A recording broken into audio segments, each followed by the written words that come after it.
couple of seasons ago. Evan Miyakawa became a go-to for us. We've had him on before, breaking down some analytics, data, stats, etc., all of the above. And Evan Miyakawa now joins us. EvanMaya.com joins us on 365 Sports. And Evan, thank you for your time. Great to have you on again. I think we have you with the old video connection. Evan, when you look at the Big 12 right now, how deep are they? And does your analytics show that they might be among the top 10 toughest schedules in basketball?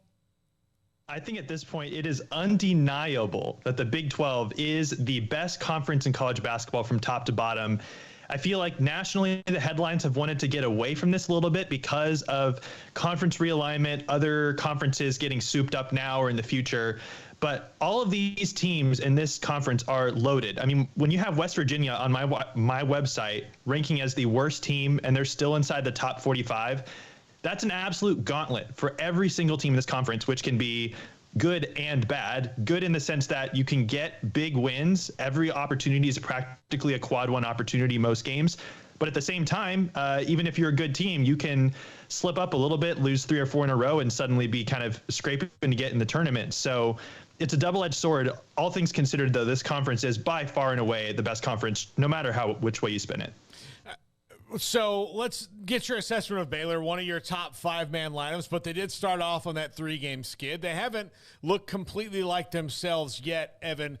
Do you think the last 2 games are the course correction that they needed to see? I think defensively, the signs are starting to be there that this could be a little bit more like the Baylor teams we've seen in previous years. I mean, I think their offense is fine. They've got plenty of shot makers who can put the ball in the hoop, whether that's Adam Flagler, who's tried and true, always can trust him in a pinch. Keontae George, obviously extremely electric. But it's their defense this year that's really, struggled and been below their normal standards. Right now, I have their defense ranked outside the top 50 in the country. And the last time that they didn't even have a top 15 defense was the 2019 season. So that's, to me, the biggest thing when you watch this team, as well as when you look at their data, that's different. But their last game against Oklahoma State was a return to form for their defense. It's been their best defensive performance against a top 100 team this season. When you look at the score, like before it even got to garbage time, it was 61-35, essentially putting that game to bed. So that, to me, is a big sign, hopefully a positive sign for them going forward, that their defense can really lock in down the stretch. Evan, Texas Tech, who they will face tomorrow night, has had their struggles this year. Obviously, getting IMAC back in the lineup will be big, or has already been big for them. But where have the Red Raiders been better or worse than expected? Yeah, I think in general they have been floundering recently. I've had Texas Tech fans in my mentions on Twitter basically asking for me to see if I could fix their team using analytics, just because they're looking for anything that will work. I think their offense has really struggled this year, just barely inside the top 70 nationally there. I have them 38th in the country. I mean, again, I think a lot of it comes back to the Big 12 just being loaded. Like if Texas Tech were in the ACC, we might be talking about them being in contention for winning the conference. So, I don't think things are quite as bad as they might seem. It's just that when you are playing in such a loaded conference, there's going to be teams that disappoint. And I think you could arguably make the statement that Baylor has been the most disappointing team in the conference in terms of preseason expectation, and Baylor's still really good. I have them top 15 in the country. I think Tech, not quite as disappointing, but still similar in terms of what they've been hoping for from conference play. So, I think when Baylor faces Texas Tech in this next game, both teams really want to kind of turn the page. Baylor already starting to do that a little bit, but it should be a pretty neck-and-neck game. I'm intrigued to see how that one goes. You can go to EvanMia.com. It's EvanMiya.com with all the various player rankings, team rankings, starting lineup rankings, etc., lineups and more. Your top 10 teams has Kansas 7, and they're 2 in the AP and also the coaches poll. What do you see that may not be at number 2? I think it has less to do with, Kansas not being a national title contender, because I definitely think they are. And I think they arguably have the best coach in the country. Bill Self just continues to do an amazing job with whatever he has season to season. I mean, it's really rare to see a team win a national championship and come back with so many different pieces and then pretty much be back in the same spot they were the year before. But I mean, when you look at the teams ahead of them, they're all really close. There's been a storyline this season that there's not a number one team. We had that a little bit last year. I think that's still kind of the case. There could be a team that emerges. It could be Kansas. It could be a team like Houston or Alabama by the time we get to the tournament that really seems like the best team far and away. But, I don't really knock Kansas. I think it's more just that, they don't necessarily have one thing on their team that particularly pops. They're really balanced offensively and defensively, but they also don't necessarily have a player who, Jalen Wilson is great, but he's not like completely at the National Player of the Year conversation right now.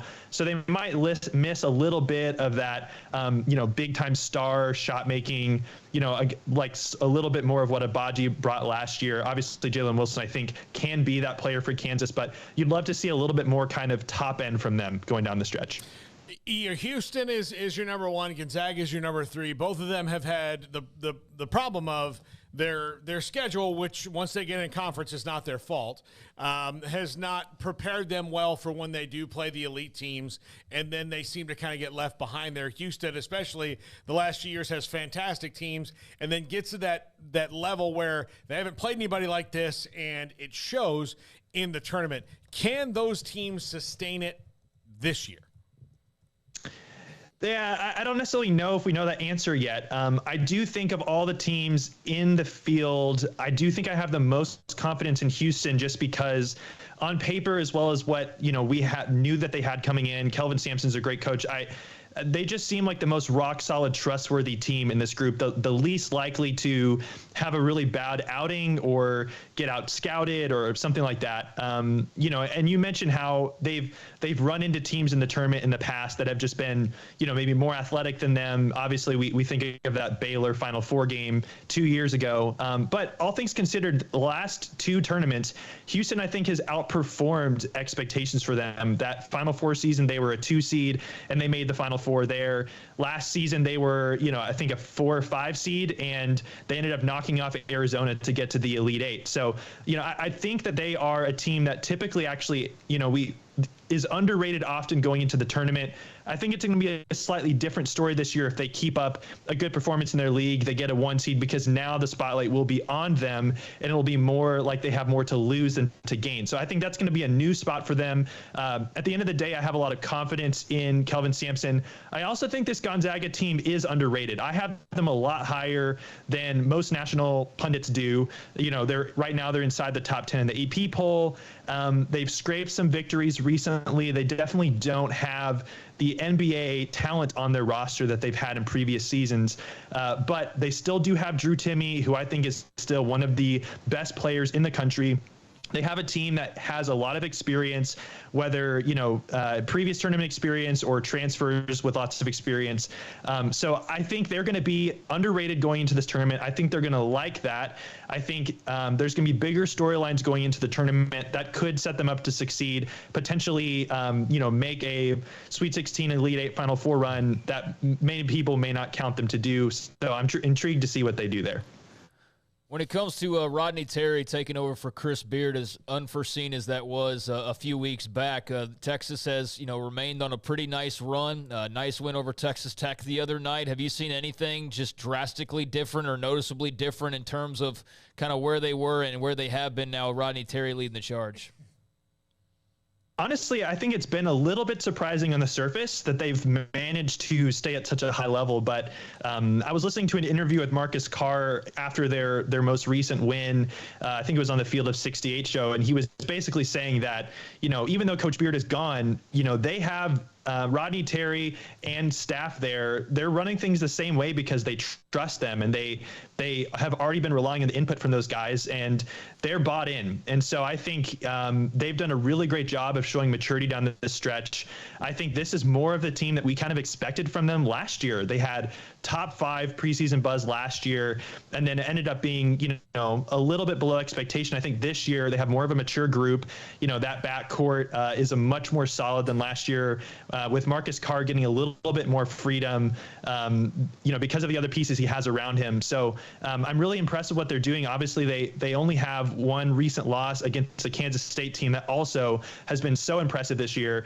So yeah, I think Texas, big props to them for managing their way through this situation. Again, no night is a gimme in the Big 12, so we'll see how they do in the next couple weeks, but they've really done well so far. Statistically, is Keontae George, as far as based on what you do with what you do at evanmia.com, is he the best player on the Baylor roster? Yeah, I definitely think so.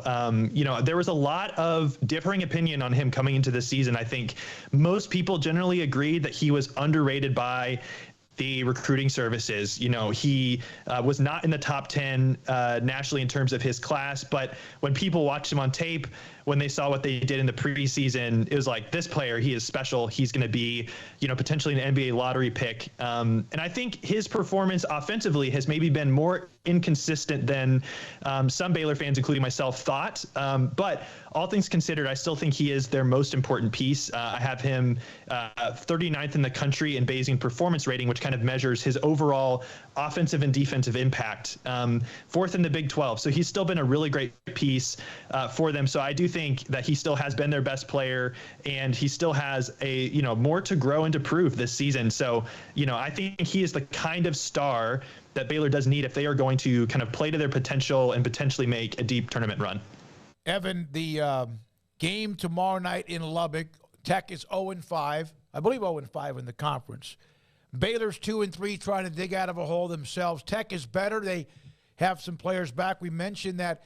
Who, in your opinion, that's in the lower half of the Big 12 has the most upside that, based on your analytics, to make a run?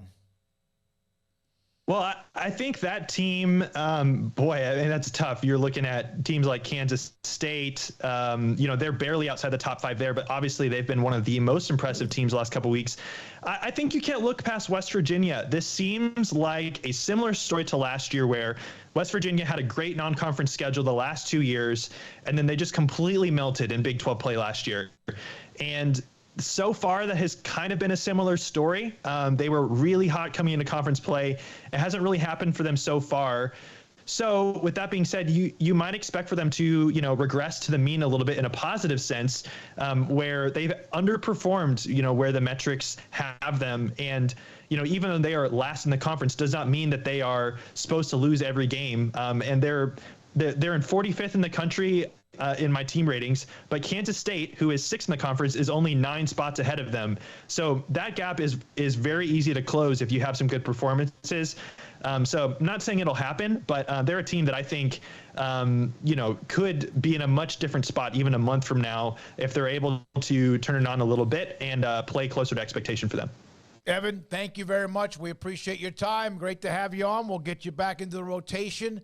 Enjoy what you do, Evan Mia. It's M-I-Y-A, Evan, M-I-Y-A.com. The analytics. By the way, I'm not sure if you guys saw this or not.